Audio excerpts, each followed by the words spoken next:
Hello and welcome to UK Versus. We are wrapping up our four-part preview season for this week with the ultra rares of chaos, and we have got some absolute bangers for you to hear for you today. We've got three very cool ultra rare cards, including an action that I absolutely love, and I'm so happy it's in the game.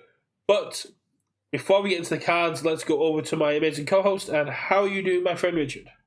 Yeah, I'm all good. Yeah, really excited to show these off because, again, the higher the rarity goes in terms of the set, the more they tend to be higher in power, more impact on the constructed, where I tend to look at things more. So, these are getting out of the realm of things you're going to be worrying about from a limited perspective, more into your constructed decks. So, and tend to be more the sort of signature stuff of the characters. We'll see how these pan out, but yeah, they should be really, really cool. So let's start off with the Meat Man, the amazing Burt Reynolds Esquire, Scanlan Short Halt with Scanlan's Hand, a 2-diff, 5 control, 2 mid-block action with the Ally, Punch, and Spell traits, 2 abilities, 1 form, commit 1 rival non-character card. You may spend 1 momentum. If you do, commit your rival's character instead. And then response card pool.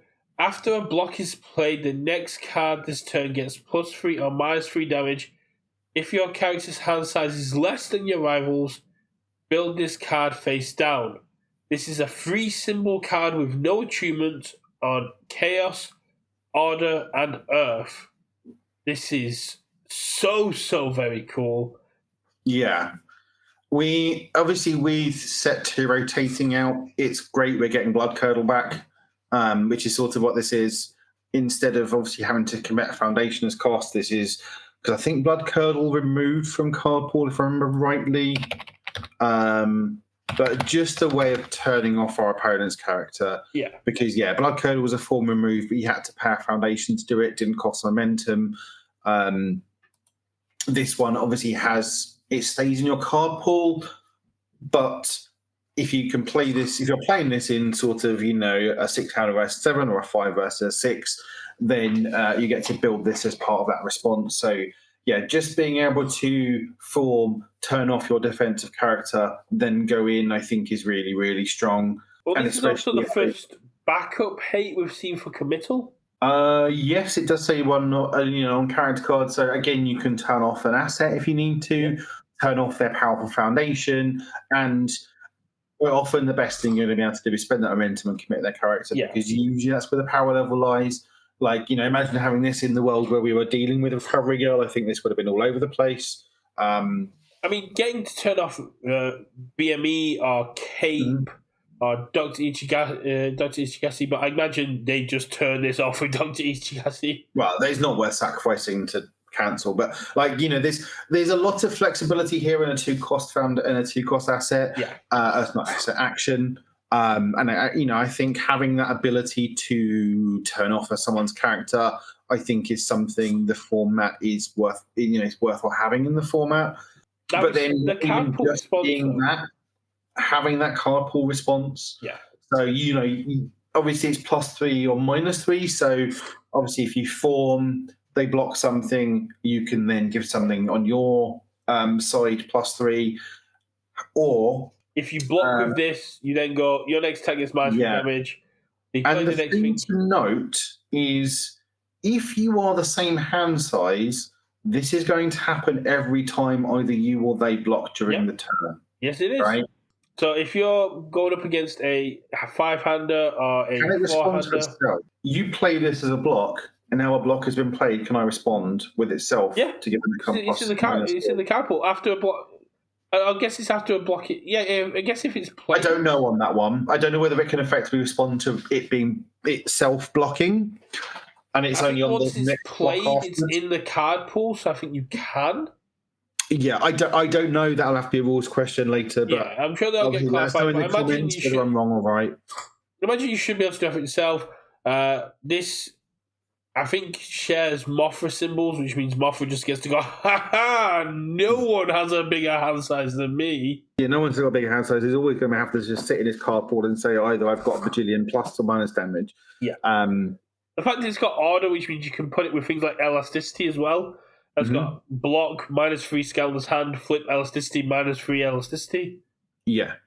It's And yeah, just having access to a blood curdle is really nice. Yeah. Sure, you need momentum to set it up, but even just committing their important piece, whether that's like a let's say a Kate VME or a learning standards, well, actually not that anymore, but something important on their stage, and then sometimes you can commit their character as well, which is the most important thing. So maybe not a main deckable card. I think maybe in sort of, again, people that can tutor things in the discard pile are going to be playing some, but certainly one that will see a lot of play in at least sideboards.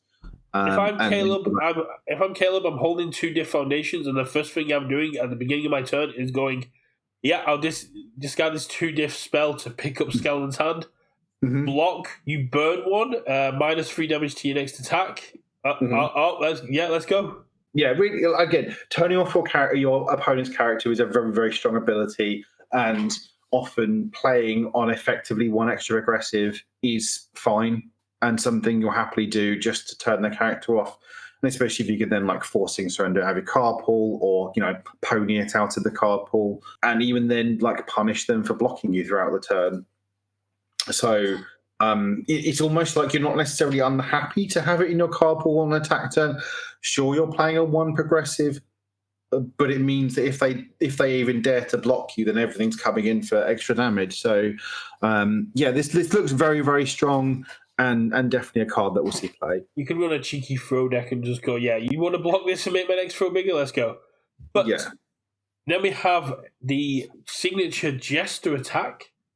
Spirit Unicorns, 5 diff, 3 control, 4 mid for 5, 2 low block, ally spell with EX3, with Blitz, mill 2.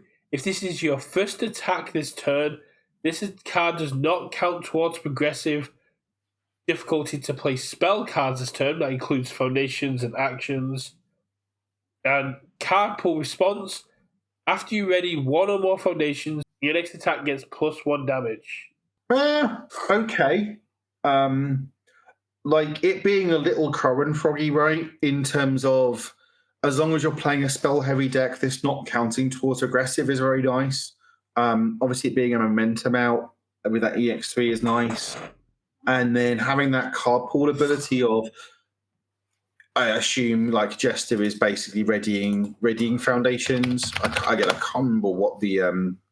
so she has a response of after your spell attack deals damage, gain 1 health and ready 1 foundation. Yeah. So that means she's then getting constant damage as long as stuff connects on stuff and health gain. So just having this, because she's going to want to string and ready, keep hitting, keep readying stuff, and then getting that extra damage. Definitely. I think with cards like Esic that can give Echo.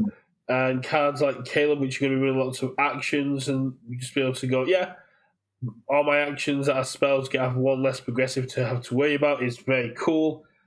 Just be able to pop this off, and that mill aspect, getting to fill up your discard, which a lot of characters like Jester want and Caleb do really want. But I think that response, as you said, is more of a Jester 2 kind of thing, because I don't think there's that many characters that ready up. I guess the only other one I would say is Fresh Cut Grass. Could probably be like this. Yeah, and just any other way. So, if you're doing the Defiant Stance, right, that when you commit it, it re-readies itself, or a Mother's Embrace, for example, that re-readies itself. So anything that re-readies can be used with this and gain you that damage. But, Jesters... because everything sort of very much works with what Jester 2 has got going on with her, Jester Traveler's Faithful, because she has that sort of knot ability of moving stuff from the top of her discard pile to her hand. So having that mill 2 can be quite useful. And like obviously, they've gated the power level on this a bit in terms of only the first copy doesn't count towards regressive. But sometimes you're going to want to mill two anyway, just to like if you play a second one, just to like manipulate that top card of a discard pile. Yeah. And having two of these in your card pool, like every time you ready, you get +2 damage is going to be really nice. So again, very kit dependent, right? I think it's going to be a key part of what Jester's trying to do.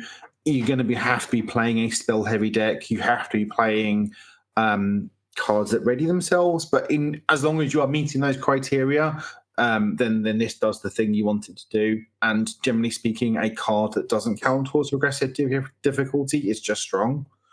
Then we have our last reveal of the week. Channeling Spell Seal, 4 diff, 3 control, 4 high for 4 damage, 2 mid block. Deadlock Stun 2 charge spell. If your rival blocks this card, seal their block as a static. Blitz, your next attack gets +1 speed, +1 damage. And response, after this attack deals damage, draw 1 card on the Chaos, Life, and Void symbol. Man, Recipro Extend doesn't look any good. It doesn't look as good these days. Yeah, so it's like a mini Recipro Extend, which is like one of my favorite cards ever. Because obviously that was just draw a card, your next one gets 2/2. This one is your next gets +1/+1, and you only get to draw if it hits. But it is an off zone. It does have a little bit of deadlock. Like it is a charge and a spell for those things that matter. And like they almost don't want to block this, right? Because it's only a 4 high 4, and they know the next one's coming in a bit bigger. Yeah. But they also do want to block it to stop you getting that extra card. So it also depends on what their block is. If it's something like damage hate or a breaker or like you can't breaker this one, right? So you can't faith shield it. You can't faith shield it. You can't breaker it. You can't stop its damage in any way. You can't change its zone. Ultimately, it's going to be one of those like little role playery type cards that some decks are going to want if they're playing like charge and spell packages. That kind of is a little bit of lubricant in those decks that just carry forward a little bit of stats, has a little bit of deadlock on it. Conceivably might draw them a card.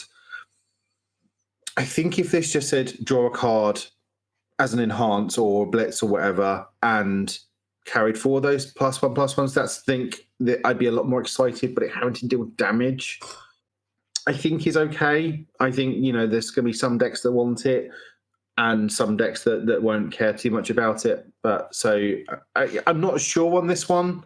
The next one, it's just like, I miss Recipro Extend, man, and this isn't Recipro Extend. I like it. It does its job, and there's a lot of stuff that needs to hit. I think if it had just one more speed, that'd be a bit better. But the numbers on this just don't feel quite there. But again, it's meant to be like a feels bad block. It's like you said, it's off zone. You kind of have to wait something on it, and whatever you use is getting blocked. So you can't Vile Season block this. You can't Showdown block this. Those are your answers. You kind of I need to wait for the next one. So you got to weigh up. Do I want them to have the card more than I want to waste my block? When I know the next one's getting +1/+1, which isn't the biggest, but it's kind of one of those things that new players will block this all day, but established players might be like, it's not worth it. It's 4 damage. Well, stopping the draw, I think, is the main thing. And this is Allura, right? Allura Rosaran. Yeah. So it doesn't feel like this works. Like it's not doing anything necessarily that works with her character too much. But she is very much effectively sealing your opponent's attacks and then getting plus speed on it, and then she's removing actions to get momentum. So obviously this doesn't do anything with either actions or momentum. So it feels it doesn't necessarily work with her character from a kit perspective in the same way that other one is very is very like Jester, right? It's she definitely wants to be playing that, but this one feels like a bit. Yeah, Spirit Unicorn is more in line with what Jester 2 is kind of doing and what Jester 1 likes to do, with the fact that you got that Chrono Frog aspect with Jester 1 where you can keep picking this up and going, my first attack is never counted for progressive. Yeah. Scanlan's hand is very good for what Scanlan is trying to do. And it's just more generically good, whereas this is more of a generic card-ish. That, again, some decks are going to want to play, some decks won't. I guess it depends on what else we see. If there's anything that kind of combos with this or can use the aspect. If there's anything that can like benefit from having sealed stuff in the card pool, which can also be a big issue. Like if you get a lot of pack bound stuff. I don't know if there's any void cards. Go check it out. I believe UVS Hermit got void. There might be some stuff that goes if there's a sealed in the thing in the card pool that gets XX, where you go, okay, I can't block this because I don't want sealed stuff. But yeah, I'm definitely a big fan of the big purple hand. Scanlan's hand is my favorite card from these reveals. Yeah, absolutely. Like again, it's just having those options to turn off my opponent's character when I need to, I think is an important thing to have in the format. And I think it's probably the one out of all of them we'll see play. Like the Jester card is very Jester coded, and I think if you want to play Jester 2, you're going to want some of these. Whereas Scanlan's hand, I think you can consider in most decks on those symbols, whether that's main or side, right? And if it works the way we think it does, where you can block and then trigger it, having a defensive seasoning advantage as that rotates out feels very good. Being able to go block, your next attack is -3, and because I'm a 5-hander and you're a 7-hander, I get to build this down. I go up a resource, you go down damage, and for Earth, I think Grog plays this every single time. Yeah, probably. Yeah. Again, he's a 5-hander, so not too much space for actions. But again, I wouldn't be surprised if he played this as a 1 or 2 of, right? Yeah, I mean, be able to go, okay, I block this, the next one's going to get -3. That means I can choose not to block it and give it another -2, take my 1 and get another counter. Yeah. So yeah, there's moves with this card. I'm not entirely convinced that it can respond off itself, but we'll check it. We'll check in with the rules lawyers at some point and find out whether that happens. Maybe doesn't answer questions on this until the set's released. So this would be like a Tim 3 or UVS question. Yeah, I'm very excited for this. I think they're all great cards, but I think Spirit Unicorn is a solid second best UI that we have here. Scanlan has number 1. And Channeling Spell Seal is just not as exciting as the other two. No, and it's probably playable, right? It probably just does enough that it's good enough, but it just doesn't have that pop that the other two do. So yeah, obviously, these. Oh, sorry, go ahead. I mean, cheating progressive and then also committing your character is a very tough act to follow. So obviously, if you want to get your hands on these cards, then go check out your pre-releases that start on the 28th of February, running through to the official release date of the set on the 7th of March. That's the Heores of Exandria Critical Role set for Universus. So yeah, go check out your LGSs, sign up for their pre-releases. If you do sign up early, then you can get some bonus points on your UGN account. For signing up early to go spend on all the shiny promos they have on the store. I'm sure there'll be some new shiny promos coming out with the release of Heores of Exandria. And obviously go check out all the other content creators with all their reveals, all their opinions that are obviously definitely worse than mine throughout this season. And yeah, in the lead up to Worlds and obviously the full release of this set. And obviously do all the usual things like comment and subscribe. And again, we'll catch you on the next one. Yeah, and don't forget to let us know down below in the comments what cards you're the most excited for getting your hands on, what characters you're looking forward to playing, and how you're feeling about the set in general. We're very interested to hear opinions, find what the community is really excited for. So leave a comment here, leave a comment on social medias, reach out to us. We're always happy to have a chat about this. But we'll catch you on the next one. And for those of you at Worlds, best of luck. And for those of you just playing at your local game nights, have a great time.